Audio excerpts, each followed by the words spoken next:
नमस्कार मित्रांनो, मी अमर जाधव तुमचं आजच्या या भागामध्ये हार्दिक स्वागत आहे. आणि आजच्या ह्या भागामध्ये माझे आजोबा वेद महर्षी श्री वाल्मिक लिंबाजी जाधव हे आज आपल्या या आजच्या भागामध्ये उपस्थित आहेत. वाल्मिक लिंबाजी जाधव यांचा जर प्रामुख्याने जर आपण इतिहास जर पाहिला तर त्यांनी लहानपणापासून त्यांना आर्य समाजाचे विचार की श्री महर्षी दयानंद सरस्वती यांच्या विचाराला यांच्या पुस्तक म्हणजे जे आहे सत्यार्थ प्रकाश ते वाचल्यापासून त्यांच्या जीवनामध्ये अभ्यास करण्याची आवड लागली आणि त्यापासून त्यांनी आर्य समाजाच्या विचारासाठी आपलं संपूर्ण आयुष्य वाहलं आणि त्यांनी त्याच पद्धतीचं जीवन जगलेलं आहेत. तर आपण आजच्या या भागामध्ये थोडक्यामध्ये त्यांचा संपूर्ण इतिहास आणि त्यांनी आत्तापर्यंतच्या संपूर्ण जीवनामध्ये आत्तापर्यंत भरपूर ग्रंथ वाचलेले आहेत. मग 4 वेद असतील, उपनिषद असतील, गीता असेल, हे एवढ्यांचा गाढा अभ्यास करणारं व्यक्तिमत्व आमच्या या कार्ला गावामध्ये आहे. तर आपण आबाकडूनच ह्या सगळ्या पार्श्वभूमीचा इतिहास जाणून घेऊया. नमस्कार आबा. नमस्कार. मग थोडक्यामध्ये आबा तुमचा जन्म कसा झाला आणि तुमचं म्हणजे लहानपणापासून तुम्हाला हे आवड कशा पद्धतीने लागली? आवड पुन्हा ही रंगरी शाळा शिकल्यापासूनच मी त्याच्यामध्ये मला वाचित गेलो आणि वाचित नाद लागला की काय बी कुठं बी कसली पेपर म्हणा काय म्हणा पडलेले नाद वाचायचा लागला. वाचित मग एक दुकानदार होता आपल्या आमच्या गावात. तो दुकानदार म्हणजे हे होता, नाव काय असेल दुकानदाराचं? त्याचं नाव हे दामधान करतो पुजारी मग त्याच पुजारी होते ते मेला, ते गेला.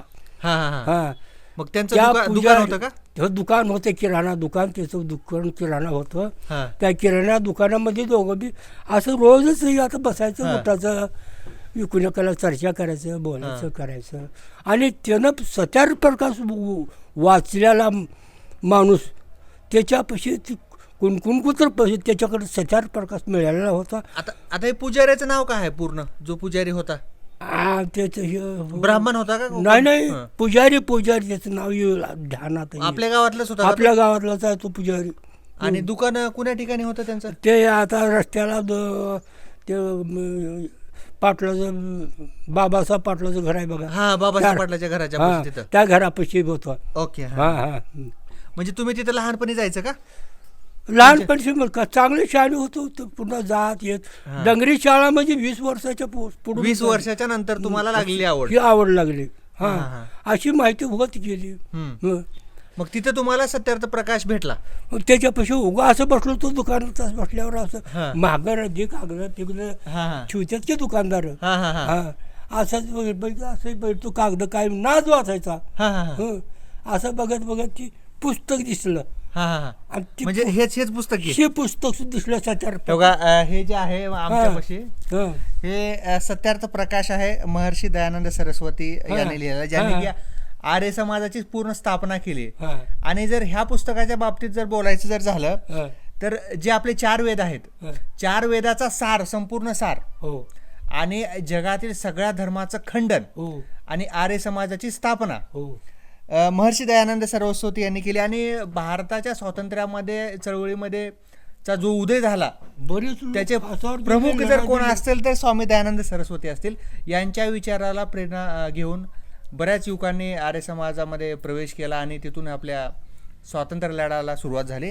मग आबा पुढचा तुमचं सांगा. पुढे मग कसं तुम्हाला तिथं सत्यार्थ प्रकाश मिळाला? वाचित गेलो. वाचित गेल्यावर मग पुन्हा ते वरचीवर माहिती होत गेलं. सगळं माहिती होत गेल्यावर मग तेच नाद लागला. तर कुठं संमेलन आहेत, कुठं दिल्ली, मुंबई, असं ह्या कुण्या ठिकाणी तुम्ही संमेलनाला आतापर्यंत गेलात? आम्ही दिल्लीला गेलो. दिल्ली. दिल्ली आग्रा तिकडे गेला सगळं बघत. आर्य समाज. आर्य समाज. मग ही तुमची आपल्या गावातली आर्य समाजाचे तुमचे मित्र कंपनी कोण कोण? आपल्या गावातले कोणीच नव्हतं आर्य समाज. तुम्ही एकटेच? मी एकटेच. मी नाही रावसाहेबच्या नादान जायचो. हो म्हणजे हा बरोबर. म्हणजे तुमचे मेहुणे तुमचे मेहुणे आमचे म्हणजे आबाचे मेहुणे म्हणजे माझ्या वडिलांचे मामा रावसाहेब दिवे हे लातूरचे रहिवासी आणि ते सध्याला आर्य समाजामध्ये पूर्ण वेळ काम करतात आणि ते सध्याला माझ्या माहितीस तर ते महाराष्ट्राचे मंत्री आहेत आर्य समाजाचे, जे की आबाचे मेहुणे. आणि त्यांच्याकडून आबांना वेळोवेळी म्हणजे जी काही अभ्यास करण्यासाठी जी रसद असेल किंवा पुस्तकांची पुस्तके असतील, कुठं आर्य समाजाचं संमेलन असेल, प्रत्येक वेळेस ह्यांच्या मेहुण्यांचं म्हणजे आमच्या वडिलांच्या मामांचं सहकार्य ह्यांना सतत लाभलं आणि वेळोवेळी ह्यांच्या जीवनामध्ये जितक्या पुस्तकांची आवश्यकता होती ती मिळत गेली. बदल होत गेला. मग तिथून पुढे तुमचा प्रवास कसा चालू झाला आबा? लहानपणापासून जेव्हा तुम्हाला म्हणलो की मित्राच्या त्या पुजारी यांच्या घरी तुम्हाला काय मिळालं? पुस्तक. राम पुजारी पुस्तक मिळालं. मग पुढं कसं झालं? पुन्हा मग आता शेती, आता आपला व्यवसाय शेतीची. शेती धंदा करीत दिवस नाजूक तेवढी आताच्यासारखे दिवस नाजूक होते. पावसाळी जास्त होते, शेती पडायची, धान्य कमी निघायचे. असं परिस्थिती नाजूक असण्याच्या वगैरे तसं ढकली चालायचं. शेती आहे, 20 एकर शेती होती. ते कुणकडे हालायचं नाही, काय नाही करायचं धंदा. मग तुम्हाला वाचता लहानपणापासूनच वाचता येत होतं का? लहानपणाने आईला शिकविलेले 12 खड्या फक्त बुड म्हणजे मुळातलं बूड 12 खड्या शिकविलेलं. म्हणजे आमच्या आजीनं म्हणजे माझ्या आजीनं आमच्या आबाला म्हणजे आमची मालकीणच म्हणायची. लग्न झाल्यावर अक्षरे म्हणजे मूळ अक्षरे डंगरी शाळा म्हणा धरून दगडी शाळा शिकलो. जुन्या काळामध्ये आपण त्याला दगडी शाळा बोलायचो. म्हणजे दगडी शाळेमध्ये आबाला आमच्या आजीनं म्हणजे स्वतःच्या बायकोनं त्यांना शिकवली आणि त्या एका गोष्टीमुळे काय झालं बघा, स्वतःच्या जीवनात किती परिवर्तन झालं. म्हणजे आमच्या आबा वयाच्या 20 वर्षापासून पूर्ण निर्व्यसनी. आबाने कुठल्या म्हणजे कसल्याच प्रकारच्या व्यसनाच्या आधी गेले नाही आबाचं जीवन. 20 वर्षाच्या नंतर आताच आबाचं वय जे आहे आमच्या 100 वर्षापेक्षा जास्त आहे. इतकं वर्ष व्यसनापासून दूर राहणं ही काही जीवनातला साधी गोष्ट नाही, खूप मोठा तप आहे. आपलं आयुष्य त्याने पूर्ण आर्य समाजाला आणि पुस्तकाला वाचनाला गेलं. मग आजीनं शिकवल्याच्या नंतर मग तुम्ही पुस्तक वाचायला सुरुवात केली? घेऊन संमेलन जाईल तिकडे तिथली पुस्तकं आणायचे, वाचायचं. संमेलन ती सगळं भांडवल संमेलन गेलेलं रावसाहेबनं दिलेले पुस्तक तीच सांभाळून ठेवायचं, वाचायचं. असं. मग आतापर्यंत तुम्ही किती पुस्तकं वाचलात आबा? आता पुस्तक लई वाचला तरी नावं कोणते सांगा तुम्हाला, जे तुम्ही जे वाचलो पुस्तकं त्याचे नावं तुम्हाला जी स्मृतीमध्ये आहेत. आता सत्यार प्रकाश वाचलो. झालं. पुन्हा वैदिक ग्रंथालय वाचलो. वैदिक ग्रंथातले सगळे विषय. वैदिक विनिमय तुम्हाला दाखवलं की व्यवहार भानू पण वाचलो. व्यवहार भानू वाचलो. पुन्हा दयानंदची पुस्तक बरेच, महर्षी दयानंदची पुस्तक वाचलो. व्यवहार भानू वाचलो. सत्यार प्रकाश वाचलो. पुन्हा अजून रत्नमाला ती दाखल वगैरे रत्नमाला ती एक वाचलो. आणि व्यवहार भानू अजून बरे पुस्तक झालं. गो करुणा निधी वाचलो. मग असं वाचित गेलो. आणि वेदामध्ये कुठले वेद तुमच्या वाचण्यात आले? वेदामध्ये जे आपले 4 वेद आहेत. 4 वेद आहेत. आम्ही 4 वेद श्रीमंत पाटलांनी संमेलनाला गेल्यावर खरेदीच घेतलो. 4 वेद आमचे ते श्रीमंत पाटील म्हणायचे. त्यानंच माझ्याकडे काही नव्हतं. आमच्या आबाचे जे म्हणजे आमच्या गावामधले जे जिवलग जे मित्र होते पाटील ते एकदम जवळचे मित्र सोयरे म्हणजे बी. पाहुणे पण आणि सोयरे पण म्हणजे मित्र बी. मित्र पण श्रीमंत पाटील. आम्ही दोघच होतो आर्य हा, समाज हे पूर्ण दोघं गावातच. गावामध्ये दोनच व्यक्तिमत्व इतके मोठे होते हा, की ज्याने आपलं संपूर्ण आयुष्य आर्य समाजाला वाहून गेलेलं. हा? हा. त्यांनी दीक्षा देखील घेतली संन्यासाची. बघा असं कोण श्रीमंत पाटील? श्रीमंत पाटलांनी दीक्षा देखील घेतली परळीला. परळीला मी बी बसतो दीक्षाला. तुम्ही पण दीक्षा घेतली? हो आर्य समाज? नाही घे आला रे बाबा. तुम्ही घेतले नाही, त्यांनी घेतली. त्याने घेतले, मी बसतो दीक्षाला. हा. पण तू रावसाहेब बाहेर असल्यानं त्या मामांच्या ह्याच्यामधून त्यानं बाहेर असल्यावर मी त्याला बी माहित नाही. त्याच्या दोघांना आम्ही विचार करून बसलो दोघं, काय माहितीच्या गाडीत गेलं, काय करतोय राहू इकडे, काय जायचं गरज हा, हा, म्हणून आम्ही दोघांना हा, हा, हा. मनाला विचार करून बसवतो बरोबर दीक्षा बरोबर. घ्यायला. हा, हा, हा. मग त्यातून रावसाहेब दिव्यानं बाहेरून भाऊजी कसं मध्ये कसं दीक्षा घ्यायला बसल्यात. भावाला बहिणीला फोन केला गावाकडे. हा, आजो म्हणजे मामाने फोन केले आणि विचारले आजीला की दीक्षा कसं काय घेतलं. फोन केले. असं करता असा भाऊजी दीक्षा गेलेल्यात, तुझं मत कसं आहे काय हा. विचारल्यावर तिनं म्हणले तसलं काही करायचं नाही, कानी गावाकडे या म्हणली. हा. आणि तसलं मला ऐकणार मी जरी केलं हा. तर तुम्हाला कवा बी यावंच लागल माझ्या मातीला. बरोबर बरोबर. हा, म्हणजे एकदा जर माणसाने जर दीक्षा घेतली आर्य समाजाची, वानप्रस्थाश्रम म्हणतात ना, वानप्रस्थाश्रम म्हणतो आपण त्याला, आणि आपल्या जीवनाच्या एका निश्चित टप्प्याच्या नंतर आपल्याला काय करायचंय, संपूर्णपणे संसाराचा त्याग करायचा, संसारातल्या प्रत्येक नात्याचा त्याग करायचा, आणि त्याच्यानंतर आपल्याला परत संसारात येता येत नाही. परंतु आमच्या आजीनं मूळतः आबाला शपथ दिली, आमच्या आजीनं आबाला म्हणजे त्या गोष्टीपासून थांबवली, आणि बायकोच्या परवानगीशिवाय आपल्याला वानप्रस्थाश्रम घेता येत नाही, घेता येत नाही, नियमबाह्य आहे. म्हणूनच बरोबर. हा, मग नियमाच्या बाहेर जाता येत नाही म्हणून आबाने ते थांबवले. मग आता तसे किती पुस्तक वाचलं असतं आबा? असं पुस्तकाचे नाव म्हणलं तर आता ध्यानात नाही. तुमच्याकडे किती पुस्तक आहेत आता घरी? आता पुस्तके काहीतरी तुमच्या जवळ 50 पुस्तकं असतील. 50 पुस्तकं? होय. आणि तुम्ही किती वर्ष झाला आता? बारीक मोठे 50 पुस्तक. 50 पुस्तक असतील. बघा, आजच्या अजून पण 50 पुस्तक आहेत. आता मी रोजच पाहतो आमच्या आबाकडे, त्यांच्या एका फळीमध्ये घरी फळी आहे, सगळे असे पुस्तकं व्यवस्थित, म्हणजे जसं स्वतःला जपणार नाहीत पण त्यांनी पुस्तकाला जपतात. आणि ते पुस्तकं जर काढलं तर आजच्या आपल्या तरुण पिढीला वेळ लागेल, कारण ते पुस्तकं इतके सोपे नाहीत, अभ्यासासाठी तर सोपेच नाहीत. पण जर त्याच्यात एक तर संस्कृत भाषा असते, त्याच्यात त्याचं मराठी किंवा हिंदीमध्ये त्याचं विश्लेषण असतं. असे पुस्तकं आमचे आबा वयाच्या 20 वर्षापासून ते आतापर्यंत अजून पण वाचतात. मग आता तुम्ही वेदांचा अभ्यास जर म्हटलं तर आबा त्यात कुठले कुठले वेद तुम्ही असं म्हणजे जास्त? वेद आपल्या इथं गावात त्या श्रीमंत पाटलानं आम्ही माझ्याकडे पैसे नव्हते, त्यानं म्हणला माझ्याकडे पैसे आहेत तर मी घेतो काय नाही, आणि तुला काही करायचं नाही काय नाही, मी घेतो काय नाही, माझ मी ठेवतो सांभाळतो, असं आश्वासन दिले. तर बरोबर घ्या. बिभीषण पवार बी होता समाटीत, म्हणजे बिभीषण होता, आणि त्यानंच घेऊन आला. मी तिथं थांबलो. कुठली गोष्ट होती? लातूरात, लातूरमध्ये आर्य समाजच्या मंदिरमध्येच मंदिरमध्येच. मग आपल्या रवीनं गावाकडे यायचं दुसऱ्या दिवशी, गावाकडे यायचं वेळेस मग ते पुस्तकं वजन होतं की मग ते रवीनं बिभीषणनं घेऊन आले गावाकडे, आपल्या घरीच ठेवले आणून सगळे पुस्तकं. ते घरी 4 वेद, त्याचे उपनिषद, त्याचं पूर्ण भांडवल आहे त्याच्यामध्ये, सगळंच भांडवल आहे त्या 4 वेदाचं. बरोबर आहे अजून पण आहेत ना. श्रीमंत पाटलांच्या घरी पण अजून पुस्तकं आहेत. बरोबर. वाचायचं आहेत पुस्तके, उपनिषद आहेत सगळे. मग इतकं भांडवल आहे. पण ते पाटील मरण्यानं सगळं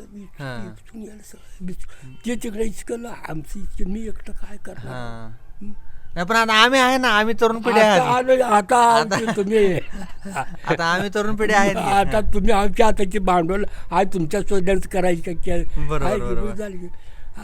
असं आहे बाबा. बघा आबा, जीवनात माणसाच्या विचारापेक्षा मोठा ठेवा कुठलाच नाही. म्हणजे ठेवा जर कुठला जर असेल तर तो विचाराचा, आणि वारसा जर कशाचा जर असेल तर तो विचाराचाच वारसा असतो. सत्य विचाराचा, सत्य विचाराचा वारसा. हा. सत्य, परमात्मा सत्य आहे, नित्य आहे, रोज आहे. बरोबर बरोबर. हा.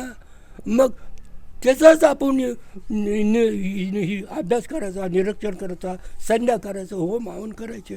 पहिली ईश्वराची पूजा म्हणतो होम हवन आहे. होम हवन आणि संध्या बस ही दोनच आहे, दुसरं काही म्हणजे होम हवन म्हणजे यज्ञ करून करायचं, परमेश्वराची आपण आहुती वगैरे अग्नीमध्ये देऊन मंत्राचा उच्चार करून आपण घरामध्ये अगोदर तर संध्या करायला पाहिजे. रोज झोपेतून उठल्या आंघोळ करून, व्यायाम करून, योगासन करून, जोर करून अजून करतो मी.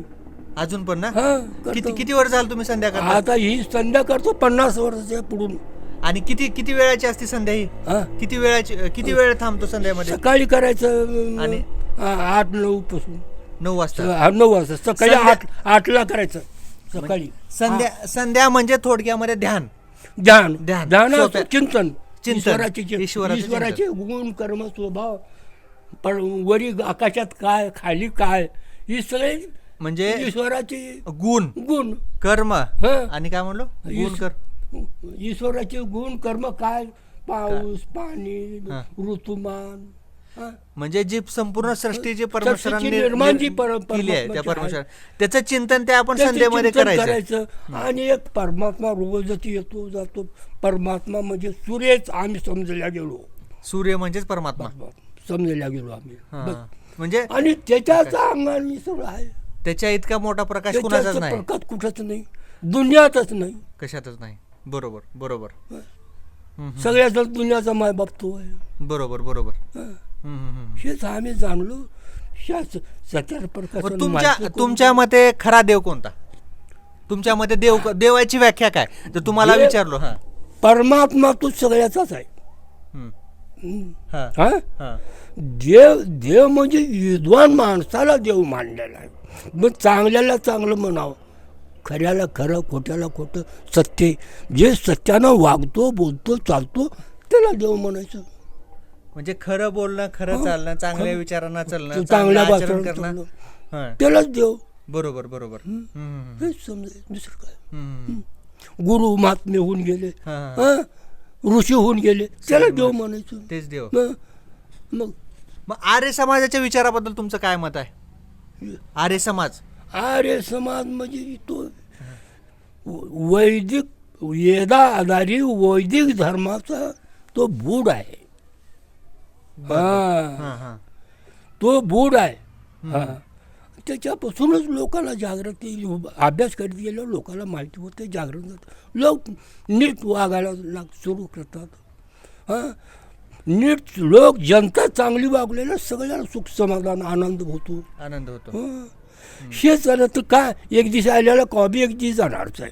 पर जाना आहे तो पर क्या लेकर जाना आहे, तोच परमात्मा सांगितलंय. बरोबर. सबको जाना है लेकिन क्या लेकर जाना है. काय येणार आहे संगती? कर्म चांगले करून घेऊन जायचे. कर्म ते फळ तर निश्चितच आहे, वाद नाही. जसे कर्म तसे फळ. बरोबर. म्हणून आपण जे कर्म करतो ते सत्याचेच कर्म करतो. सत्याचे कर्म करायचं, सत्याची उपासना करायचं. बरोबर. मग दयानंद सरस्वती यांनी काय सांगितले सत्यार्थ प्रकाश मध्ये? महर्षी दयानंद सरस्वती यांनी आता सत्यार्थ प्रकाश म्हणजे दयानंद ईश्वराचं बी वर्णन सांगितलेलं. पहिला समोल्लास म्हणतो आपण. समोल्लास किती समोल्लास आहेत आणि कसं वागायला पाहिजे, कसं चालायला. किती समोल्लास आहेत? बहुतेक 14. बरोबर. 14 समोल्लास आहेत. आणि जो पहिला समोल्लास आहे, त्या पहिल्या समोल्लासामध्ये जर आपण पाहिलं सत्यार्थ प्रकाश मध्ये, तर ईश्वराचं वर्णन केलेलं आहे. म्हणजे ईश्वराची उत्पत्ती कशी झाली, उत्पत्ती, स्थिती आणि लय. परमेश्वर किती सर्वव्यापक आहे, परमेश्वराच्या नावाची निर्मिती कशी झाली, मग ते ब्रह्म असेल किंवा भगवान ह्या शब्दाची कशी निर्मिती झाली, ईश्वर हाच परमेश्वराचं नाव काय आहे, आणि बुद्धीचा देव गणपतीच हे ईश्वराचं का नाव आहे, म्हणजे गण म्हणजे संख्येचा देव म्हणजे गणपती आपण म्हणतो थोड्या भाषेमध्ये. म्हणजे असं जर आपण पाहिलं तर जितके परमेश्वराचे नावाची उत्पत्ती झाली ते ओम, आकार, उकार, मकार बरोबर का? बरोबर. अकार, उकार आणि मकार. मकार हे 3 शब्द त्या ओम मध्ये येतात. ओम मध्ये हा, आणि त्या ओम मधूनच सगळ्याची उत्पत्ती. मग परमेश्वराला जर एका नावानं जर संबोधन करायचं असेल तर ते ओमच असू शकतं. ओमच आहे. आणि ओमच्या पेक्षा दुसरं कुठलंच कुठल्या नावाची गरज हे करायची गरज नाही. बस. आणि कर्म म्हणजे यज्ञ. बरोबर. कर्म म्हणजे यज्ञ. कर्मकांड जे करायचं असेल, यज्ञ परमेश्वराची करायचं. पूजा करायची असेल तर आपणाला यज्ञ यज्ञ करून करायला आहुती देऊन केलं पाहिजे. मग असं जर काय काय सांगितलंय स्वामी दयानंद सरस्वती यांनी सत्यार्थ प्रकाशामध्ये? हेच सांगितलं, लोकांना मार्गदर्शन हेच दाखवले की नीट बरोबर. सत्यानं मार्ग वागावं, कोणाला चांगलं समजून चालावं. आपण महिला लोकांना बी चांगलं ज्ञान द्यावं, त्याचं बी व्यवस्थितशीर कार्य पार पाडावं, एकुणाला समाधानानं वागावं, आनंदानं वागावं, असंच आहे. मग असंच सांगितलंय सत्यार्थ प्रकाशमध्ये. बरोबर बरोबर. मग आर्य समाजचा स्वातंत्र्य लढ्यामध्ये काय म्हणजे किती भाग आहे भारताच्या स्वातंत्र्यामध्ये? आता तुमचा जन्म जो आहे आबा स्वातंत्र्यापूर्वीचा, बरोबर? म्हणजे स्वातंत्र्याच्या आधी अगोदर तुमचा जन्म झाला. होय. मग स्वातंत्र्य लढ्यामध्ये आर्य समाजाची भूमिका तुमच्यामध्ये काय? आम्ही लहान होतो तेवढं आम्हाला कळत नव्हतं. मग सांगितलं, अक्षरला आम्ही 20 वर्षाचं होतो. मग आम्ही निवड बुडात गेलो तर का नाही, 1930 किंवा 35 भाग असेल. मग आर्य समाजानं काय भूमिका म्हणजे मांडली म्हणजे स्वातंत्र्य प्राप्त? आर्य समाज सगळी माहिती घेतली दयानंदपासून, पुस्तकं वाचून त्याचा अभ्यास करून लोकांत जागृतपणा आला. आवडीची पाहिलं. आणि ही आपल्यावर कुठले लोक येऊन राज करतात हे आपल्या लोकांनी जाणून घेऊन त्याच्याबरोबर लढा सुरू केले. बरोबर बरोबर. म्हणजे स्वातंत्र्य लढ्यामध्ये आर्य समाजाची भूमिका खूप मोठी आहे. पहिली मोठी तीच आहे, त्याच्यापासून जागृत. म्हणजे स्वातंत्र्य लढ्याचा पाया तोच आहे, आर्य समाजाचाच पाया आहे, मूळ पाया. बरोबर बरोबर बरोबर. मग आता आर्य समाज जर आपण आर्य समाजाला जर पाहिलं तर आता जर आपण जर पाहिलं, आता महाराष्ट्रामध्ये म्हणलं किंवा देशामध्ये जरी म्हणलो तर भरपूर वेगवेगळे संप्रदाय आहेत, वेगवेगळे. पण आर्य समाज हा वेगळा संप्रदाय, म्हणजे मूळ संप्रदाय वेगळाच. तो मूळ संप्रदाय, त्याच्यामध्ये कसल्या खोट्या गोष्टी, खोटे कर्म काहीच नाहीत. बरोबर बरोबर. मनुष्यानं कसं वागायला पाहिजे हे आर्य समाजाचं शिक्षण आहे. बरोबर बरोबर बरोबर. मग सत्यार्थ प्रकाश मध्ये जर आपण वाचलो सत्यार्थ प्रकाश, तर सत्यार्थ प्रकाश मध्ये आपल्याला काय काय माहिती समजेल? आता जातीयतेचे लोक, ही जातीयतेचे धर्म पाळणारे हे लोक. मग ही जातीयतेचे धर्म ही जातीयताच नाही मूळ. फक्त मनुष्य वर्णामध्ये फक्त 4च वर्ण आहेत. 4 वर्ण. 4 वर्णावरून सगळ्यांना मिळून चालायचं, वागायचं. बरोबर. कोणते कोणते वर्ण? वर्ण व्यवस्थेमध्ये ब्रह्म, क्षत्रिय, वैश्य, शूद्र, ही 4च वर्ण आहेत. ही वर्ण व्यवस्था जन्माने का कर्माने?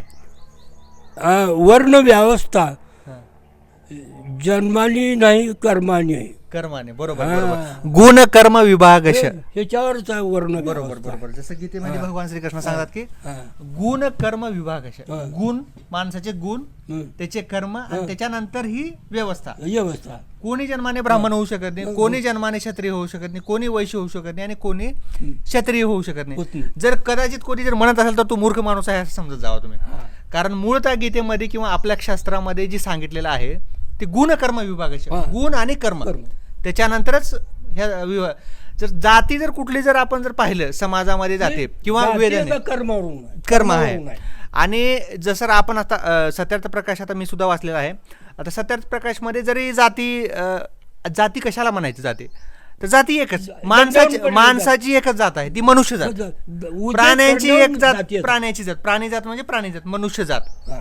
हे अशा प्रकारे विभागणी आहे. इथं ती व्यक्तीमध्ये भेद नाही, माणसामध्ये हा. भेद नाही. भेद नाही, नाही. बिलकुलच भेद नाही, काय नाही. हा. वर्णाचे सांगितले वर्ण वर्ण, व्यवस्थेचं मुख 4 वर्णामध्ये पहिलं ब्रह्म. हा. ब्रह्म पहिला मुख आहे, मुखाचं विश्लेषण आहे त्याच्यामध्ये. हा, बरोबर. हा. नंतर दुसरा भाग भाऊ. भाऊ भाऊ क्षत्रिय क्षत्रिय भाऊ भाऊ. भाऊ. आणि त्याच्यानंतर वैश्य. वैश्य म्हणजे पोट भाग. हा. आणि वैश्य. आणि शूद्र म्हणजे खाली मांड्यापासून खाली पाया धरून चालायचे. 4 वर्ण. बरोबर. हा, असं त्याचं वर्णन दयानं सांगितलं. ज्या मनुष्याला कळ लागते खालच्या पातळीच्या लोकाला, तर ब्राह्मणाला समजते, क्षत्रियाला समजते ही आपलाच भाग आहे, आपलंच शरीर आहे, आपलाच भाग आहे, आपलंच शरीर आहे, आपलीच माणसं आहेत. जरा जरी काटा मोला चूक दूर झालं तर कळ आपल्यालाच होती. बरोबर. कळ लागली पाहिजे. मग त्याचा काटा जर निघणार झाला तर ब्राह्मणांनी तोंडात धरून काटा काढायला पाहिजे, असं सांगितलंय. कसं? तोंडात धरून काटा काढायला पाहिजे. शूद्र व्यक्तीच्या पायात जर काटा मोडला तर ब्राह्मणाला प्रयत्न करून निघत नसेल, उपसत नसलं तर दातानं नेम देऊन काढला पाहिजे. असं म्हणजे इतकं श्रेष्ठ स्थान आर्य समाजामध्ये वैश्याविषयी दयानंदांनी सांगितलेलं आहे. असं सांगितलेलं आहे. मग तिथं भेदच कुठला येतो? भेदच नाही. बरोबर. कुठला भेद येतो? कसलाच नाही. काटा म्हणतो सगळ्याला तर आग पडली, काटा मोडले की सगळ्या शरीरामध्ये आग होते, तो भाग आहे. बरोबर. असे आणखी कोणते विचार मांडले दयानंद सरस्वतींनी? तरी असं तुम्हाला म्हणजे सिद्धांत, आता जर आपल्याला जर आर्य समाज गो करुणा निधी आहे, ही प्राणी मात्र दया कशी करायची? प्राणी मात्र दया. गो करुणा निधी, गाय सगळ्याची माता आहे, सगळ्याच्या गायीपासून सगळ्याचं जीवन उदाहरण आहे. दूध आहे, दुप्त आहे, ताक आहे, पाणी आहे. गायीची सेवा करा, गायीची सेवा करा, प्राणी मात्रावर दया करा. आणि शेती बाडी बैल होतात, त्याच्या कारवडी होतात, त्याला सांभाळा, त्याला खाऊ पिऊ, आपली सेवा करून आपलंच पोट भागते त्याच्यावर. बरोबर. असं समजा दया करा, त्याच्यावर हिंसा करून काही असो मग प्राणी गायच म्हणून मुंगीच्या हाती आला. बरोबर. 100% बरोबर आहे. गायीची सेवा करा, बारकी मुंगीच्या हाती आला, त्याला हिंसा करून होते. तुमच्या पायाकडे मरताशील करते तुम्हाला न समजता काही तुमच्या म्हणजे आता समजा चालत असताना आपल्या पाठीमागे जर मुंगी आली पाहिजे तर तो दोष आपल्या तिथे येत नाही. कळतापणी केल्यावर पाप होते. म्हणजे आता मुंगी आहे आणि मुंगी आहे म्हणून त्या मुंगीला आपण चिरडलो किंवा दगड मारलो तर ते पाप लागते. बघा आता एक साधा गोष्ट आहे बरं. मुंगीपासून ते ब्रह्मदेवापर्यंत, म्हणजे मुंगी आता सगळ्यात छोट्यातला छोटा, मुंगीपासून ब्रह्मदेवापर्यंत ज्या प्राण्यामध्ये आत्मा आहे, प्राण आहे, तो सगळाच परमेश्वराचा अंश आहे. जितकं मुंगीचं महत्व आहे तितकं मनुष्याचं महत्व आहे. कसलाच भेद नाही. तो आत्मा चिरस्थायी सगळ्यांच्या ठाई आहे. पशु पक्षी सगळे आकाशात फिरतात, प्राणी आहेत त्याच्यात बी सगळीकडे सृष्टीमध्ये सर्व व्यापक आहे. सर्वात जास्त जर प्रकाश चराचर व्यापक. बरोबर. मग आता आर्य समाजाचे जर सिद्धांत सांगायचं जर म्हणलं तर 10 सिद्धांत कोणते असतील? 10 सिद्धांत जे तुम्ही 10 सिद्धांत सांगतात बघा. 10 सिद्धांत म्हणजे आर्य समाजाचे नियम 10 आहेत. 10 नियम आहेत. पहिला नियम सब सत्य विदा. पहिला नियम सब सत्य विदा. जो पदार्थ विदा से जाने जातो है उन सबका आदि मूल तो परमेश्वर आहे. बरोबर. दुसरा नियम ईश्वर सच्चिदानंद. स्वरूप निराकार. निराकार, सर्व शक्तिमान, न्यायकारी, दयालू, अजन्मा, आनंद निर्विकार, अनादि, अनुपम, सर्व आधार, सर्व अंतर्यामी, आदर, अमर, अभय, नित्य, पवित्र और सृष्टि करता है. ही 10 नियम. सृष्टी करता एका ह्याच्यामध्ये तुम्ही 10 नियम सांगितलं. बरोबर बरोबर. मग महर्षी दयानंद सरस्वती यांचे विचार इतके मोठे आहेत की ज्या वेदाकडे सर्वसामान्य व्यक्तींना नाही पाहता येत नव्हतं किंवा स्पर्श करता येत नव्हता, अभ्यास करायचा तर दूरदूरचा संबंध नाही, अशा 4 वेदांना त्यांनी एका पुस्तकामध्ये, म्हणजे हा जे आहे माझ्याकडे, हा सत्यार्थ प्रकाश आहे जे मराठीमध्ये आहे. आता हे जर सत्यार्थ प्रकाश जर आपण पाहिलं तर हा प्रत्येक भाषेमध्ये आहे. मला वाटतं की जगातली अशी कुठली भाषा नाही त्या भाषेमध्ये हे भाषांतर नाही झालेलं आहे. म्हणजे तुम्हाला जर आता सर्वसामान्याला असं वाटतं की आपले 4 वेद, जे 4 वेद आहेत, ते 4 वेदाचा अभ्यास करायचं म्हणल्यावर तर सर्वसामान्याला शक्य होणार नाही. कारण एकतर संस्कृत भाषेतले आणि त्याला खूप अभ्यास लागतो. आताच्या ह्या पळापळीच्या युगामध्ये आपल्याकडे कुणाकडे वेळ नाही जितका. मग तर असा कुठलं पुस्तक आहे जे एक पुस्तक आपण अभ्यास केलं तर 4 वेदांचा आवड पाहिजे त्याला. तर बरोबर. तर ह्या पुस्तकामध्ये आपण सत्यार्थ प्रकाशमध्ये 4 वेदांचा सार एका पुस्तकामध्ये, जसं आपण म्हणतो का 4 वेदांचा सार म्हणजे गीता. एक गीता जरी आपण अभ्यास केला 18 अध्याय तसंच, पण ह्याच्यामध्ये विशेष म्हणजे सत्यार्थ प्रकाश मध्ये उपनिषद महर्षी दयानंद सरस्वतींनी नुसत्या वेदांचा सारच नाही घेतला तर परमेश्वराच्या व्याख्येपासून ऋग्वेद भाषा भूमिका बी आहे सगळ्या, म्हणजे आपल्या षडदर्शने असतील, उपदर्शने असतील, 6 दर्शनशास्त्र असतील, उपनिषद असतील, या सगळ्यांचं सारांश त्यांनी ह्या सत्यार्थ प्रकाशमध्ये घेतलं. आणि त्याच्या पलीकडे जाऊन त्यांनी काय केलं, वैदिक धर्म का श्रेष्ठ आहे ते सुद्धा त्यांनी ह्या पुस्तकामध्ये मांडलं. म्हणजे आणि हे आपल्याला एखादी गोष्टीचं जर सत्य मांडायचं असेल आणि त्याची स्पष्टता जर समाजामध्ये जर बिंबवायचं असेल तर त्याला आपल्याला कशाशी कंपॅरिझन केलं पाहिजे, प्रस्तुत किंवा प्रस्थापित असलेल्या धर्मासोबत. मग त्याच्यामध्ये जैन धर्म असेल, मग ख्रिश्चन असेल, बौद्ध धर्म असेल किंवा मुस्लिम धर्म असतील किंवा जगातला कुठलाही असा धर्म नसेल, प्रत्येक धर्माचं त्या धर्मातील आणि आपला वैदिक धर्म ह्याच्यामधलं डिफरन्स काय आहे, याच्यामधला भेद काय आहे आणि त्यामुळे ते काय, ते का चुकीचं आहे आणि वैदिक धर्म का श्रेष्ठ आहे, हे त्यांनी अतिशय उत्तम प्रकारे सत्यार्थ प्रकाशमध्ये मांडले. मला वाटते आबा चारवाकचं सुद्धा त्यांनी खंडन केलेलं आहे. चारवाकचं सुद्धा खंडन केलेलं आहे. म्हणजे ज्ञानेश्वर माऊलींनी ज्ञानेश्वरीमध्ये तर खंडन केलेलंच आहे. तसं ज्ञानेश्वर महाराजांनी ज्ञानेश्वरीमध्ये सुद्धा काय केलं, चारवाकचं खंडन केलेलं आहे. बौद्ध मताचा खंड म्हणजे सगळ्याचं खंडन केलंय. 18 पुराणाचे खंडन केलं. 18 पुराणाचं खंडन. बरोबर बरोबर. मग आता म्हणजे मूळतः जर पाहिलं, जसं आमच्या आबाला मी सतत म्हणत असतो की मला सत्यार्थ प्रकाश आणि ज्ञानेश्वरीमध्ये काही भेद नाही, जसं गीतेचं भेद नाही. आता खऱ्याला खरं निघतं त्याच्या. हा, सत्याला सत्य केलं म्हणून काय आम्ही त्याला नाव ठेवत नाही. जेवढं समर्थित खऱ्याला घरून चिटकून केले. आता शहरातून एखादी चूक उभी होती असते, नाही नसलं तर नाही लोक नाही चूक कसलीच नाही. ज्ञानेश्वरीमध्ये कसल्याच प्रकारची चूक नाही. माऊलींनी आर्य समाज मान्य केले. मलाही माहित आहे आर्य समाजाने ज्ञानेश्वरांच्या माऊलींच्या ज्ञानेश्वरीला मान्यता केलेला आहे. त्यात कसल्याच प्रकारचा भेद नाही. आणि वारकरी संप्रदाय आणि आर्य समाज कसल्याच प्रकारचा भेद नाही. हा समाज मानतो भेद कसलाच प्रकार नाही.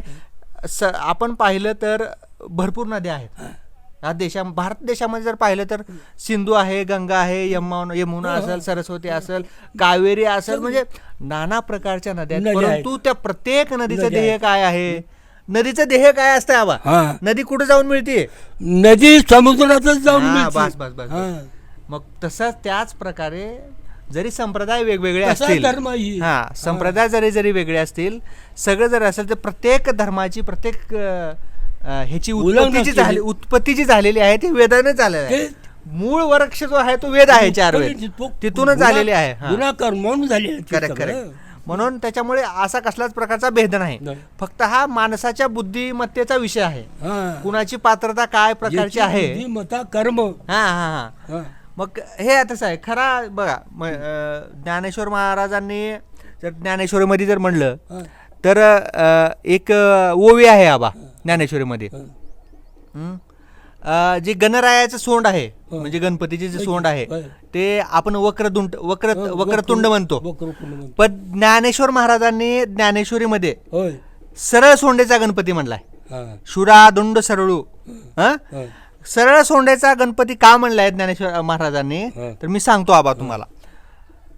जे लोक सत्याने चालतात, जसं आर्य समाजाच्या विचाराप्रमाणे जे लोक सत्याने चालतात, सत्य गोष्टीवर ज्यांचा विचार आहे, जे आपल्या सात्विक बुद्धीनं, सात्विक सद्विवेक बुद्धीनं, सात्विक बुद्धीने विचार करतात, त्या लोकांना गणरायाची जी सोंड आहे ती सरळ दिसते. आणि जे कुबुद्धीचे आहेत, जे दुर्बुद्धीचे आहेत, त्यांना त्या गणरायाची जी सोंड आहे ती वक्रतुंड. म्हणजे ज्ञानी व्यक्तीला ज्ञानी व्यक्तीला गणरायाची सोंड ही सरळ दिसते आणि अज्ञानी व्यक्तीला ही वक्रतुंड दिसते. हे माऊलीनं पहिल्याच अध्यायामध्ये सांगितलेलं आहे. जैसी सद्बुद्धी ची सुद्धा त्यांनी म्हणजे असंच भरपूर प्रमाणामध्ये ओव्यामध्ये त्यांनी सांगितलेलं आहे. म्हणजे आबा सांगायचं म्हणजे काय म्हणता का आबा, तुम्ही कुठल्याही मार्गाने जावा, तुम्ही सत्य मार्गाने चला, बस बरोबर आहे का नाही. ह्याच्यात तोच आहे आर्य समाजालाच, आर्य समाजाच्याच मार्ग, आर्य समाज श्रेष्ठ आहे, त्याच्यात कुठलंच दुमत नाही, वेदांचा सार आहे. हे वैदिक धर्म मूळ बुड. आर्य समाज, आर्य नाव एक गुण कर्मावर. मला सांगा आबा, आता कसं असते बघा,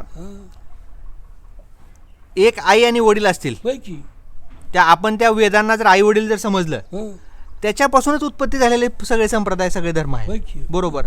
मग ते सगळं तेच आहे, त्याच्यामुळं त्याच्यात कसलाच प्रकारचा भेद नाही. मग असं आबा आता म्हणजे आणखी तुमच्या अभ्यासामध्ये कुठले कुठले विषय आलेत, म्हणजे काय काय अभ्यास केला अजून तुम्ही दुसरा उपनिषदामध्ये काय काय. आता ती उपनिषद आपण सामान्य माणूस, सामान्य माणूस का उद्योगी शेती करणारा माणूस रोज उठ आणि ही संध्याकाळी उठता बसता ही अभ्यास करायचं, माहिती घ्यायचं, कुठकडे कार्यक्रम असलं तिकडे जायचं याचं, तेवढेच एक दोन दिवस काढून यायचं, असं माहिती घेत गेलेलं आहे. बरोबर बरोबर. मग तुमचे त्या काळातली गावातली मैत्री कंपनी कोण कोण, म्हणजे ह्या तुमच्या विचारात चालणारे लोक. आमच्या विचारात चालणार तोच एक माणूस श्रीमंत पाटील त्यांनी होते, बाकी कोणीच नव्हतं. बरोबर बरोबर. त्यांचे विचार कसे होते. माझ्यासारखे त्याचे का सांगणार, वेद घ्यायचं माझ्या पैसे माझ्याकडे आहे, माझं मी घेतो, तुम्ही काय करायचं म्हणजे म्हणून घेतलेले त्यांना असं. बरोबर बरोबर. म्हणजे मैत्री असली तर विचाराची मैत्री पाहिजे, आणि मित्र पाहिजे तर विचाराचा मित्र पाहिजे. मित्राकडे पैसे नसतील तर सध्या विचाराच्या मैत्रीमध्ये बसली सगळ्या गोष्टी म्हणजे सगळ्या बसतात. म्हणजे अशा काय केलं की त्याला माझ्याकडे काय नाही, तिकडे आम्ही घरी भाऊ. बरोबर बरोबर. चांगली गोष्ट आहे. त्या काळात तुम्हाला असे म्हणजे असा चांगला मित्र मिळाला की ज्या अरे देव माणूस ना, त्यालाच म्हणायचं विद्वानाला. विद्वान हाच खरा देव. देव कोणाला, विद्वान माणसाला सत्कर्मानं चालणारा, सत्य गोष्टीचा उदो करणारा माणूस हे देव. ज्ञान घ्यायचं. अतिथी म्हणले कशाला, अतिथी. बरोबर बरोबर. आणखी गावामध्ये असे कोण कोण व्यक्तिमत्व होते जे असे अभ्यासू. मग हे संप्रदायामध्ये होते की संप्रदायामध्ये. वारकरी संप्रदायामधले कोण मूळ. आता मग कळायची तरी तुमच्यात एखाद्या परिचयामधले. आमच्यात पंढरी झालं, हे युट्यूबा मुरुंबे बरोबर झालं, आपला ज्ञानू, आता असं कुमार, असेच बरेच आहेत निघतात. बरं इथं मुरुंब्याचे असे निघतात संप्रदायामध्ये. मग म्हणजे का जर विचार केला तर करणारे म्हणजे बऱ्या प्रमाणामध्ये जसं तुम्ही आर्य समाजाची बाजू धरून त्या गोष्टीचा प्रचार केला. तसंच वारकरी संप्रदायामध्ये जसं ही तुम्ही जे नावं घेतले ते हे अशा लोकांनी सुद्धा संप्रदायाला पकडून ठेवून एक विचारांचा वारसा पुढे घेऊन चालले, विचाराचा वारसा म्हणून टिकवले आणि पुढे चालले. तोच भाग मग असं होत होत प्रवास होत गेला. मग आबा असं तुम्ही आता जर आता तुम्हाला जर सांगितलं की बाबा युवकांना मार्गदर्शन, म्हणजे तुम्ही आता मार्गदर्शन करायचं असेल एखाद्या माणसाला किंवा नवीन तरुण मुलांना, आताचे जे तरुण मुलं आहेत, युवा मुलं इकडे तिकडे फिरतात किंवा काही करतात, मग त्यांना तुम्ही काय मार्गदर्शन, काय त्यांना सांगणार मार्गदर्शन म्हणून? अहो कोण आमच्या पैसे जवळ सांगायला नाही येत नाही दादा, ते भाग वेगळा. प्रयत्न केला बरेच जणांना सांगण्याचा का, मग काय उठून जातात, ऐकत नाही, तोंड देत नाही. सदविवेक खरं म्हणतात मानतात पण तोंड देत नाही, उठून जातात. बघा ज्ञानेश्वर महाराज का म्हणतात आबा, ज्ञानेश्वर महाराज, तैसी सद्बुद्धी जिये परमार्थीची अवधी, जैसी गंगा उदती निरंतर. म्हणजे माणसाकडे जी सद्बुद्धी असते, सद्विवेक बुद्धी ही खूप दुर्लभ आहे, दुर्लभ असते. सद्बुद्धी सोपी नाही. माणसाकडे दुर्बुद्धी असते, पण सद्बुद्धी सहसा आपण जर शोधण्याचा प्रयत्न केला तर सद्बुद्धीमध्ये सद्बुद्धी असणारा माणूस कसा असतो, तर त्याची तुलना ज्ञानेश्वर महाराजांनी कशी केली, गंगेच्या पाण्याने असते म्हणून सद्बुद्धी, त्याचं लक्षणच तसं असतंय. जसं गंगेचं पाणी निरंतर वाहत राहते का, तसं सद्बुद्धिवान व्यक्तिमत्व सुद्धा तसं निरंतर त्या विचारामध्ये जगतो. विद्वान माणूस, विद्वानाला आर्य समाज म्हणलंय. आणि त्याच्या पुढे जाऊन ज्ञानेश्वर महाराजांनी का म्हणले की सद्बुद्धी असणारा जो माणूस असतो त्याच्या सद्बुद्धीला तुम्ही कधीच कमी समजू नका म्हणले. का, एका अंधाऱ्या खोलीमध्ये जर दिव्याचा प्रकाश जर झाला तर संपूर्ण अंधाराला काय करतो तो, अंधार संपूर्ण प्रकाशमान करतो. तसं माणसाची सद्बुद्धी थोकडी नाही, ही खूप मोठी गोष्ट आहे, प्रकाशच असतो. म्हणजे त्याच्यामुळेच प्रत्येकानं आपल्या जीवनामध्ये सद्बुद्धी ठेवली पाहिजे, सात्विक विचार केलं पाहिजे आणि निरंतर परमेश्वराचं स्मरण केलं पाहिजे. अजून तुम्ही काय सांगता व्यसनाच्या बाबतीत? आता लोकांची परवा असायची मूर्तीपूजा आहे. हा बरोबर, मूर्तीपूजा, कुठले बी दगड पुजायचं, कुठल्या बी गावाला जत्रा यात्रा करायचं, तीर्थयात्रा करायचं, व्रत उपवास करायचं. बघा आबा तुम्हाला सांगतो, आता भाव जर शुद्ध असला माणसामधला, भाव अंतकरणात खरंच परमेश्वराचा भाव असेल तर त्या तीर्थयात्रेला गेल्यावर फळ भेटतं. आपल्या अंतकरणामध्ये जर भाव शुद्ध असेल, तो माणूस सत्य असेल, भाव शुद्ध असेल, तर तीर्थयात्रेला सुद्धा फळ असतं. जसं एक संत येत होते तीर्थयात्रेवरून, त्याने गंगेहून पाणी आणले. त्या संतांनी गंगेहून आपल्या कळशीमध्ये पाणी आणले आणि ती कशासाठी आणले, अभिषेक, परमेश्वराचा अभिषेक करण्यासाठी गंगेचं पाणी आणले. चलत जाऊन वाटामध्ये त्यांना गाढव दिसला, तहानलेला पडलेला. मग ते अख्खं गंगेचं पाणी कुशाला पाजवले, गाढवाला पाजवले. म्हणजे अशी गोष्ट आहे आबा, आपल्यात सात्विक विचार, सद्बुद्धी असेल आणि आपला परमार्थ खरा असेल तर त्याला सगळं फळ पडते. तीर्थी धोंडा, आता तुकाराम महाराज सांगतो आबा, तुकाराम महाराजांनी काय म्हणले, तीर्थी धोंडा पाणी देव रोकडा सज्जनी. देव कुठं आहे, तर तुम्ही तीर्थयात्रेला जर गेलं तर तुमच्यात ते प्रामाणिकपणे परमेश्वरावर श्रद्धा असेल तर त्याचा लाभ भेटतो, आणि नसेल तर देव कुठं आहे म्हणतात सर्वसामान्यामध्ये. तीर्थी धोंडा पाणी देव रोकडा सज्जनी. आमच्यामध्ये देव आहे. जर ज्ञानेश्वर महाराज सुद्धा काय म्हणतात, तैसा हृदयामध्ये मी रामो असता सर्व सुखाचा आरामो, की भ्रांतासी कामो विषयावरी. देव कुठं आहे, तर देव हा सर्वसामान्य आमच्या हृदयामध्ये आहे. देव कुठं आहे, माणसामध्ये. तुम्ही माणसाची पूजा करा, माणसाला व्यवस्थित बोला, माणसाला चांगलं बोला, चांगलं आचरण करा, माणसाची किंमत करा. हे अशा गोष्टी संतांनी सांगितलेल्या आहेत. जो तीर्थयात्रा क्षेत्र जे आहे, जे मंदिर पूजा आहे, ही अंधश्रद्धा आहे. हे सगळं घोटाळ्यातच, खड्ड्यातच घालणार आहेत. आलं लक्षात? हे काय करणं, आपली आई गेली का, जाऊनच म्हणतो गेली. आता ही कसं आबा टिळा पडला. आता ही कसं आबा, मग आता आता संत लोक जी झाले महाराष्ट्रामधले जे संत झाले, संत ज्ञानेश्वर महाराज असतील, संत तुकाराम महाराज असतील, संत नामदेव महाराज असतील, चोकोबा असतील, म्हणजे भरपूर संत तुम्ही बी ऐकलं संताविषयी. पण त्या संतांनी खोटं सांगितलं का समाजाला? ते का सांगणार मी तुम्हाला, ज्ञानाचं कमी भांडवल पडल्यानं ती हुडकून काढीत केलेलं आहे. आलं हुडकीत गेलेला आहे ती, कळालं काय, हुडकीत गेलेला आहे. परमात्मा एक दिवशी नाही, चौदिशी व्यापक आहे, चराचर आहे. मग त्याला कुणकुण हुडकीत आहोत तुम्ही. बरोबर बरोबर, सगळीकडेच आहे, कुठंच नाही, सगळीकडे आहे. माणसात आहे, प्राण्यात आहे, कीटक मध्ये आहे, मुंगीपासून ब्रह्मदेवापर्यंत सगळ्यात व्यापक आहे तो. आणि त्याच्या प्रकाशा इतका मोठा प्रकाशच नाही. म्हणजे तो पुढचीच जाण अज्ञानात आलं बस. बरोबर बरोबर बरोबर.